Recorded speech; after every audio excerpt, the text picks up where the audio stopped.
Break के बाद आपका स्वागत है। छात्र संघ चुनाव के दौरान शहर शहर हंगामा देखने को मिल रहा है। तस्वीरें आपको दिखाते हैं। बवाल की ये तस्वीरें बीकानेर, उदयपुर और कोटा की हैं, जहां छात्र नेता आपस में उलझ गए। इस दौरान इनकी पुलिस से झड़प हो गई। कई जगहों पर पुलिस को लाठियां भी भांजनी पड़ी हैं। ये तस्वीरें हम आपको दिखा रहे हैं बीकानेर, कोटा और उदयपुर की।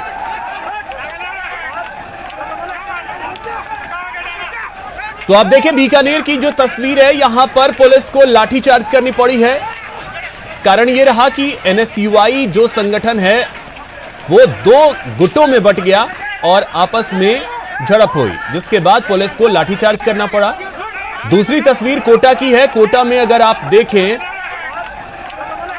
तो कोटा में स्टंटबाजी करते हुए नजर आए छात्र संगठन के जो ये कार्यकर्ता हैं, बाइक हाथ पर उठाकर और उसके बाद करतब दिखाते नजर आए, जिसके बाद पुलिस ने यहां से इन सभी को खदेड़ा। और तीसरी जो तस्वीर है वो उदयपुर की है। यहां पर विधायक प्रीति शक्तावत के पहुंचने की वजह से माहौल पूरी तरीके से गर्मा गया, जिसके बाद प्रीति शक्तावत को वहां से पीछे हटना पड़ा। ये तीन शहरों की तस्वीरें और सिर्फ हंगामे की ये तस्वीर।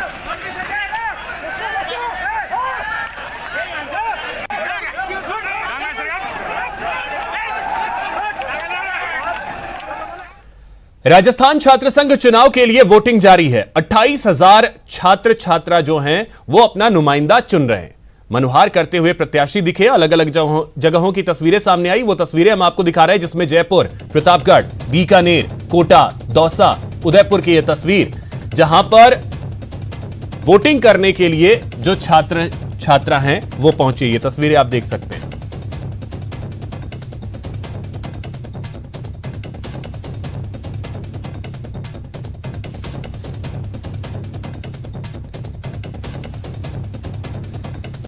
तो तस्वीरें अलग अलग जगहों की हैं, जिसमें जयपुर, प्रतापगढ़, बीकानेर, कोटा, दौसा, उदयपुर, जहां आप तस्वीरों के जरिए देख सकते हैं कि वोटिंग करने के लिए लोग पहुंचे हैं।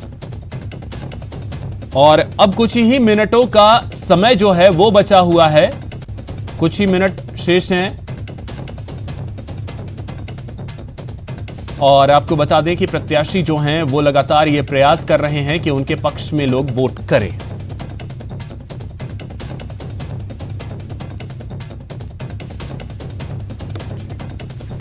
कुछ और जगहों की तस्वीरें हैं, जिसमें बीकानेर की तस्वीर आप देख सकते हैं, करौली, उदयपुर, जयपुर की ये तस्वीरें, जहां पर भारी संख्या में पुलिस बल की तैनाती भी की गई। 10 तस्वीरें हैं जोधपुर, भरतपुर, अजमेर, झुंझुनू, अलवर, पोखरण, सवाई माधोपुर, बाड़मेर, डूंगरपुर और कोटपुतली की ये तस्वीरें, जहां पर वोटिंग के लिए जो छात्र छात्रा हैं वो पहुंचे। उसकी तस्वीरें हम आपको दिखा रहे हैं।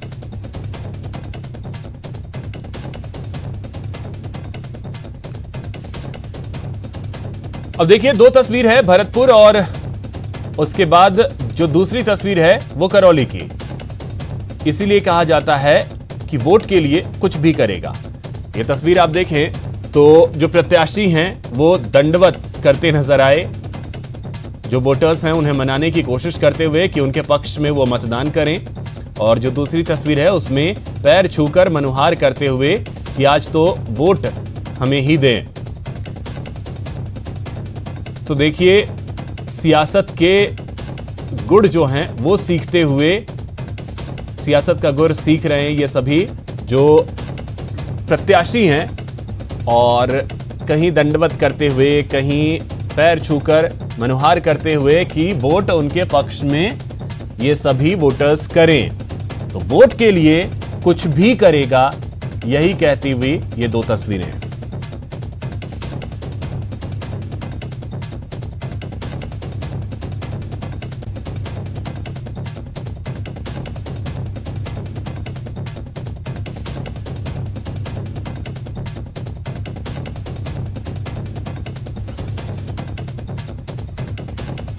तो छात्र संघ चुनाव, कोविड की वजह से पिछले 2 साल चुनाव नहीं हो पाए और अब जो चुनाव इस बार हो रहा है तो उत्साह भी देखने को मिल रहा है कई जगहों पर। हालांकि कुछ जगहों से जो जानकारी निकल करके सामने आई, वोटिंग परसेंटेज जो है वो खास नहीं दिखा।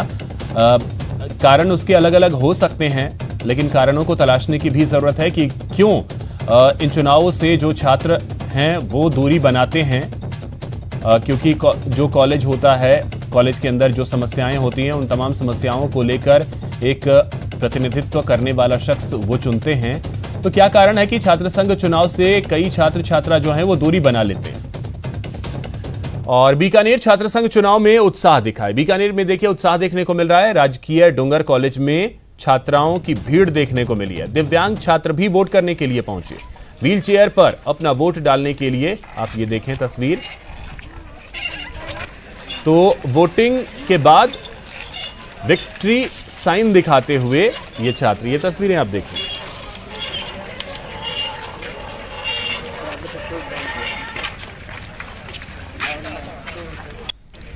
तो इसे कहते हैं उत्साह, कि आप किसी भी परिस्थिति में हो, लेकिन जो वोटिंग का एक कहते हैं अधिकार जो आपको मिला है, आप अपने लिए एक प्रतिनिधि चुनते हैं, तो वोट कम से कम जरूर करें। ये आपका अधिकार है, चाहे किसी भी स्तर पे हो, चाहे आप छात्र संघ चुनाव के लिए हो या बाकी कोई भी चुनाव।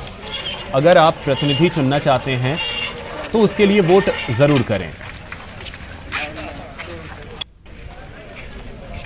तो फिलहाल इस बुलेटिन में इतना ही। नमस्कार।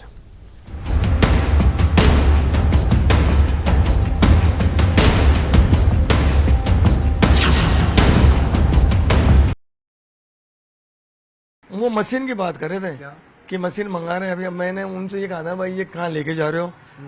नोट इनकम टैक्स जो भी सामान उन्होंने गहने घाटे जो लेके जा रहे थे थैलों में, तकियों की खोली में भर भर के, तो उन्होंने कहा कि चुप हो जाओ मत। जानकार का हाथ जरूर हो सकता है, क्योंकि बिना रेकी के काम हो नहीं सकता। और उनको किसी भी तरह का कोई डर नहीं था जो आए थे। मतलब उन्होंने 2 कैंडिडेटों का वेट और किया जो बाहर थे, वो भी अंदर आए और फिर उनको भी उन्होंने है ना जो अपने काबू में किया, गन पॉइंट पे लिया। तो पूरी तरह से रेकी करके आए हैं। बदमाशों के भागने के बाद जैसे तैसे परिवार के सदस्यों ने एक दूसरे को मुक्त करवाया और पुलिस को सूचना दी। पुलिस और एफएसएल की टीम जांच में जुटी है। रेकी की संभावना है और उस पे हम लोग सीसीटीवी फुटेज और जो भी परंपरागत पुलिसिंग है वो कर रहे हैं और जल्दी पकड़े जाएंगे। जैसा आप फरियादी बता रहे हैं कि जब वो आए थे तब उन्होंने अपने आप को इनकम टैक्स के अधिकारी बताया। उन्होंने आई कार्ड भी मांगा लेकिन आई कार्ड नहीं दिया और बल्कि उनको धमका के कहा कि इसकी आवश्यकता नहीं है। निश्चित रूप से तरीका वारदात थोड़ा सा अलग है, लेकिन इस तरीके की वारदात होती है और हम हर तरीके से कोशिश कर रहे हैं। पुलिस का दावा भी है कि अगले 24 घंटों में कुछ दिनों में जो है इस पूरी वारदात का खुलासा होगा, बदमाश यहाँ पकड़े जाएंगे। फिलहाल कैमरा पर्सन भवानी के साथ विष्णु शर्मा, न्यूज 18 राजस्थान, जयपुर। बारिश ने किया प्रदेश को बर्बाद, अब पीड़ितों के लिए मुआवजे की बात। मुआवजे का इंतजाम करेंगे तो बहुत जल्दी, जितने जल्दी हो सके वो मुआवजा देने का काम करें, ताकि वो जो लोग जो बेघर हो गए हैं, जिनकी फसल बिल्कुल नष्ट हो गई है, उनको कुछ तो राहत मिलेगी। ये तस्वीर है बर्बादी की। करीब 50 साल बाद प्रदेश में एक साथ कई दिनों तक बारिश हुई तो सालों से प्रशासन की कोताही की पोल खुलने लगी। शहर शहर पानी वाली बर्बादी दिखी, लोगों का जीना मुश्किल हो गया। शहर की सड़कों से लेकर गांव में लहलहाती फसलें पानी की चपेट में आकर कराहने लगी। ये 5 तस्वीरें ऐसी ही कहानी बयां कर रही हैं। लेकिन इस बर्बादी के बाद शुरू हुआ बाढ़ प्रभावित क्षेत्रों का हवाई सर्वेक्षण का दौर। करीब 72 घंटे की बारिश के बाद सीएम गहलोत ने कोटा और बारा में बाढ़ ग्रसित इलाकों का हवाई सर्वे किया। कोटा में आश्रय स्थल पर रह रहे बाढ़ पीड़ितों से सीएम ने मुलाकात के बाद लोगों को सही मुआवजे का भरोसा दिया। हमने कहा है जिला प्रशासन को भी कि वो माकूल इंतजाम करे, मकानों की सर्वे करने का काम भी करे, क्योंकि यहाँ जो विस्थापित आए हैं वो बाढ़ पीड़ित हैं, तो उनके मकान ढह गए, कर गए, बहुत ही शिकायत कर रहे थे। वो सर्वे होगा, उनको पूरी इमदाद करेंगे। खाने पीने की व्यवस्था भी सब की गई है, सब संतुष्ट थे, तो हमें पूरी तरह खाना पीना मिल रहा है, कोई दिक्कत नहीं है। जिनके मकान टूटे उनके लिए क्या सोच रहे हैं? सर्वे करवा रहे हैं, सर्वे के बाद में सब कुछ फैसले होंगे भाई क्या कर सकते हैं। नॉर्म्स भी होते हैं ऐसे वक्त में, बाढ़ के वक्त में, तो नॉर्म्स को ज़्यादा बनाएंगे और जो मैक्सिमम मदद हो सकती है वो करवाने की कोशिश करेंगे। सीएम गहलोत के साथ यूडीएच मंत्री शांति धारीवाल, चिकित्सा मंत्री प्रसादी लाल मीणा और खनन मंत्री प्रमोद जैन भाया भी कोटा दौरे पर पहुंचे। बारिश ने कोटा 12 इलाके में ही सबसे ज्यादा कहर ढाया है। प्रदेश के स्वास्थ्य मंत्री और कोटा के प्रभारी प्रसादी लाल मीणा ने भी पीड़ितों को जल्द मुआवजे का भरोसा दिया है। उसका जल्दी सर्वे करा के, गिरदावरी करा के, स्पेशल गिरदावरी करा के किसानों को राहत प्रदान करेंगे। फसल बीमा का जो काम है वो फसल बीमा से भी किसानों को राहत दी जाएगी। बहुत बड़ा नुकसान हुआ है फसलों का, पानी खेतों में भर गया तो फसल 100% क्षतिग्रस्त हो गई। वहीं पूर्व मुख्यमंत्री वसुंधरा राजे ने झालावाड़ में प्रभावित क्षेत्रों का हवाई सर्वेक्षण किया। इस दौरान सांसद दुष्यंत सिंह भी उनके साथ मौजूद रहे। जहां मैं गई हूँ कई इलाके के अंदर बिल्कुल ही फसल नष्ट हो गया है और कईयों के घर भी नष्ट हो गए हैं, वो भी ऊपर से दिखाई दे रहा था। मुआवजे का इंतजाम करेंगे तो बहुत जल्दी, जितने जल्दी हो सके वो मुआवजा देने का काम करें, ताकि वो जो लोग जो बेघर हो गए हैं, जिनकी फसल बिल्कुल नष्ट हो गई है, उनको कुछ तो राहत मिलेगी। बारिश की बर्बादी के बाद अब आरोपों का दौर भी शुरू हो चुका है। उपनेता प्रतिपक्ष गुलाब चंद कटारिया ने मुआवजे को लेकर सरकार की नीति साफ न होने पर निशाना साधा है। हजारों करोड़ रुपया इस आपदा राहत